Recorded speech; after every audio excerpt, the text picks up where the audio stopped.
The first time I came here, I got a chance to meet some people, and they says, you know what, Gabriel, have you ever been here? Have you ever been to Chicago? Like, no, it's my first time. They said, well, you know, we'd like to take you out to eat if you're down. And I'm like, well, hello. I am very down. They took me to a restaurant called Portillo's.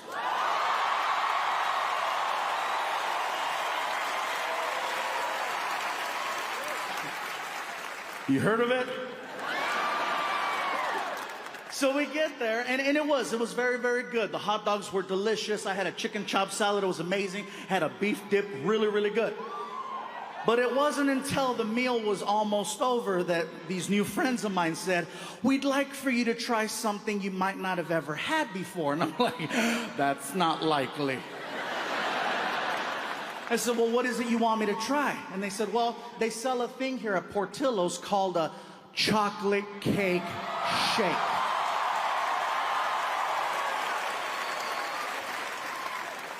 I said, you had me at chocolate. They said, well, you got to go up to the special window and you got to order it from the lady. So I'm like, okay, cool. So I get up and I walk over to the lady, and she's like, can I help you? I say, yes, my friends are telling me that I need to try this thing called a chocolate cake shake. Okay, what size would you like? How good is it? You want a large. All right, can I please have a large chocolate cake shake? No problem. And there I pay. And she turns around. She turns around and she walks over to this little refrigerator that's on the counter. And she opens it up and she pulls out a piece of chocolate cake. And I'm thinking to myself, she must misunderstood what I said. I didn't ask for a piece of chocolate cake. I asked for a chocolate cake shake. She must have heard what I was thinking, because she's walking by and she's like, it's gonna happen.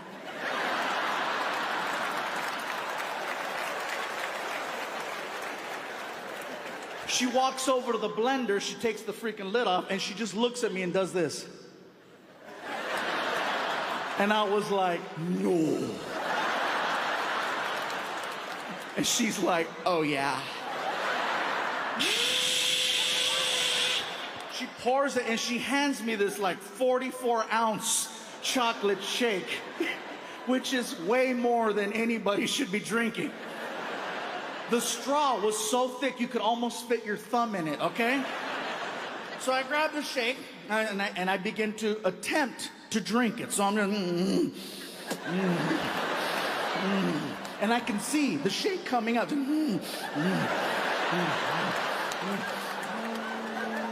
And it hit, and then all of a sudden, woo!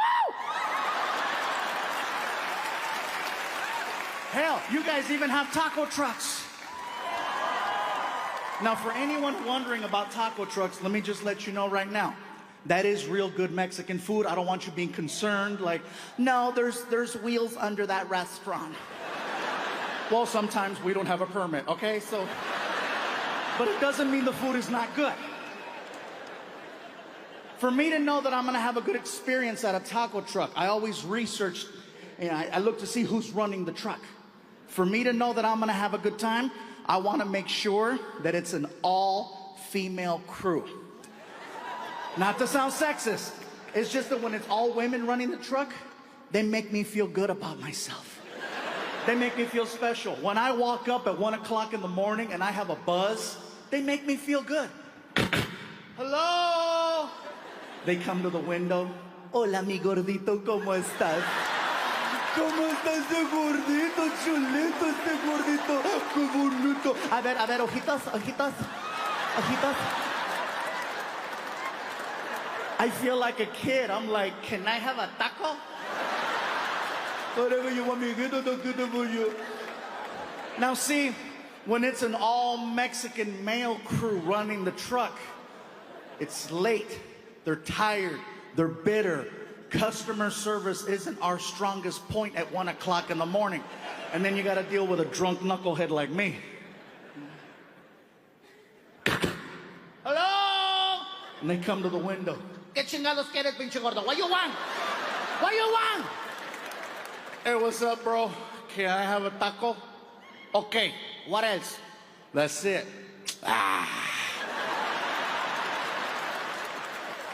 That's not even a word. But you know exactly what he just told you. For some reason, Mexican people, and only Mexican people, have this sound that comes out of us that can just discredit anything you put in front of it. It doesn't matter what it is. We can kill it with that sound.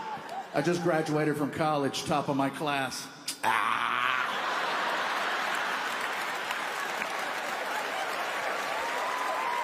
Well, fine, I'll work at Burger King. Papi, this is my fiance. He loves me. Fine, I'll be a whore.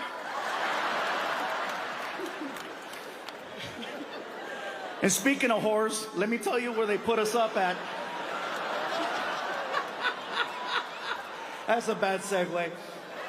No, there's no whores at this hotel. Listen, I would like to personally thank the promoters for not only making this special happen, but for taking really good care of us. They put us at a hotel that's right across the street, you guys. And you know you're in a good hotel when you get inside of the elevator and it talks. It's one of those, you know? First floor. Second floor. Third floor. I'm like, man, she sounds hot. Fourth floor. Fifth floor. Oh, yeah. Martin asked me, how far are you going up? I said, all the way. I gotta see how this ends, you know what I'm saying? Oh, man. And by the way, you guys, since the last time we were here, I've had a few things change in my life. Some things happened that were so crazy that I couldn't even believe that it was a possibility. First thing that happened was I had my first ever celebrity death hoax, meaning that someone faked my death on the internet and it went viral. Someone wrote an amazing article that was read by over 30 million people that was so good, even I was like, oh my God, I was so nice.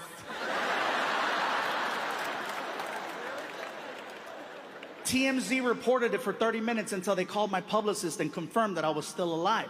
The article said that I had died October 31st from complications of type 2 diabetes. And in my head, I'm thinking to myself, that's a hell of a day to kill a diabetic. You know what I mean? That's like killing Santa on Christmas Eve. 30 million people read this article. No one thought to call me. Except Martin. That's right. Martin was the only one that called me. And I think that was just to verify that he still had employment. I got that phone call. Hello? Martin was like, hey, you dead? No, man, I'm good.